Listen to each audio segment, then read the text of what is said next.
रात के कुछ लगभग 11:30 बज रहे थे। मैं और मेरा परिवार एक ट्रिप पर मस्ती मजाक करते हुए जा रहे थे कि तभी हमने रास्ते में एक औरत को देखा। वो औरत बहुत परेशान दिख रही थी। उसने एक स्वेटर और पैंट पहना हुआ था। अजीब बात तो ये थी कि वो पूरी तरह से गीली थी।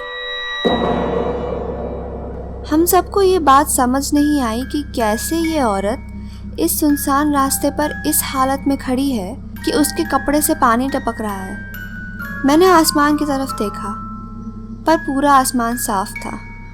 उसके पैरों पर जूते भी नहीं थे। हमने सोचा कि औरत को मदद की ज़रूरत होगी, वरना वो यहाँ इतनी ठंड में ऐसे अकेले क्यों खड़ी होगी। मैंने उसके सामने गाड़ी रोकी और उतर के उसके पास गया, लेकिन ये औरत ने मेरी तरफ नहीं देखा। ऐसा लग रहा था कि वो सड़क के किनारे किसी को ढूंढने की कोशिश कर रही है। मैं उसके और पास गया और पूछा, क्या आपको किसी मदद की ज़रूरत है? उस औरत ने मेरी तरफ ना देखते हुए ये कहा, नहीं, मैं अपने लड़के को ढूंढ रही हूँ। वो कहीं दूर नहीं जाता, पर आज न जाने कहाँ चला गया। लेकिन मुझे पूरा विश्वास है कि वो यहीं कहीं आसपास होगा, दूर नहीं गया होगा। मुझे उस औरत की बात समझ नहीं आई। आखिर वो ऐसा क्यों कह रही है? मुझे इस बात पर गुस्सा आ गई और उस औरत को बेवकूफ़ कहते हुए गाड़ी में वापस घुस गया और अपनी गाड़ी आगे बढ़ाते हुए वहाँ से निकलने लगा।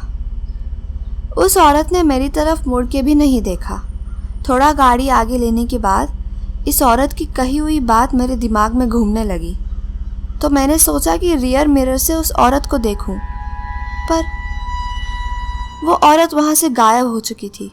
लेकिन जहाँ वो खड़ी थी वहाँ किसी के चप्पल रखे हुए दिखाई दिए। 2012 अगस्त की भयानक सर्दी थी। इस सर्दी का मज़ा लेने के लिए जॉनी ए टोस्ट, उनकी पत्नी, 7 वर्ष और 9 वर्ष की उनके बच्चे और अंकल आंट अपने 19 वर्ष के भतीजी के साथ मेन, यूनाइटेड स्टेट्स से ब्लूबेरी के लिए रवाना हुए। मुझे यात्रा करना और ड्राइव करना बहुत अच्छा लगता है, बहुत मज़ा आती है। हम लोग सुबह के कुछ 11 बजे निकले थे। काफ़ी देर गाड़ी चलाने के बाद शाम के 5 बज गए थे और सभी लोग काफ़ी थक गए थे। लेकिन हमारी मंजिल अभी भी काफ़ी दूर थी। 4 घंटे और बाकी थे हमारे सफ़र को। तो हम सब ने ये सोचा कि कहीं रुक कर थोड़ा रेस्ट कर लेते हैं। पास के किसी गैस स्टेशन के पास एक होटल में हमने कमरा बुक किया और थोड़ी देर वहाँ रेस्ट करने लगे। रेस्ट कर लेने के बाद हम वहाँ से निकल पड़े। हंसते खेलते मजाक करते हुए हम आगे बढ़ने लगे। फिर हमको वो औरत मिली। उस अजीब महिला से मुलाकात के बाद मानो कुछ अच्छा हुआ ही नहीं। कुछ देर गाड़ी चलाने के बाद हमको सड़क के किनारे रोशनी दिखाई दी। पास जाकर देखा तो एक ब्रिज के पास कुछ पुलिस की गाड़ियां खड़ी थी और साथ में एम्बुलेंस भी दिखाई दी हमें। हमने सोचा कि रुक कर उनसे पूछते हैं कि क्या हुआ है, मान लो कोई ज़रूरी खबर ही मिल जाए। मैंने पुलिस की गाड़ी के पास अपनी गाड़ी रोकी और उनसे पूछा, क्या हुआ?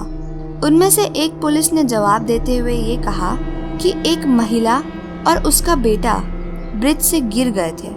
उस महिला के बेटे को बचा तो लिया, पर उस औरत की मृत्यु हो गई। ये सुनकर हम सब डर गए और एक दूसरे का मुंह देखने लगे। अब मेरे लिए गाड़ी चलाना बहुत मुश्किल हो गया था। काफ़ी देर गाड़ी में बैठने के बाद हम सब ने ये निर्णय लिया कि पास के किसी पेट्रोल पंप पर हम वापस रुकेंगे और रात वहीं बिताएंगे। हमने काफ़ी देर तक कमरा ढूंढा, लेकिन हमको कोई कमरा जल्दी मिल ही नहीं रहा था। काफ़ी देर ढूंढने के बाद मुश्किल से हमको 2 कमरे एक गैस पंप के पास मिले। एक कमरे में मैं अपनी पत्नी, दोनों बच्चे और भतीजी के साथ सोए और दूसरे कमरे में अंकल और आंटी। थकान और डर की वजह से हम सबको जल्दी नींद आ गई। मैं सो गया, पर कुछ देर बाद मुझे ऐसा लगा कि वही औरत बिल्कुल मेरे बेड के बगल में आकर खड़ी होकर ऐसी भाषा में मुझे डांटने लगी जिसे मैं नहीं समझ पा रहा हूँ। मैं अपनी आंखें खोलने की कोशिश करने लगा, लेकिन मेरी आंखें ही नहीं खुल रही थी। काफ़ी कोशिश करने के बाद मैंने सोचा कि मैं अपनी पत्नी को जगाता हूँ तो शायद मेरी आंखें खुल जाए। लेकिन ये क्या, मैं अपने हाथ भी नहीं हिला पा रहा हूँ और वो औरत डांटे जा रही थी। खूब डांटने के बाद वो औरत मुड़कर दरवाजे की तरफ मुड़ी और दरवाजे के पास गई। जैसे ही उस औरत ने दरवाज़ा पार किया, मैं है बोलते हुए उठा और जल्दी से दरवाजे की तरफ गया। दरवाज़ा खोला तो वो औरत गायब हो चुकी थी। सभी लोग डर के उठे, जैसे कि सब ने एक ही सपना देखा हो। डर के मारे हम सब ने ये सोचा कि हमको जल्द से जल्द यहाँ से निकलना होगा और सामान पैक करके ब्लूबेरी के लिए निकल पड़े। अगर आपको ये वीडियो अच्छी लगी तो चैनल को सब्सक्राइब करें, वीडियो को लाइक करें, कमेंट करें और अपने फ्रेंड्स और फैमिली के साथ शेयर करें।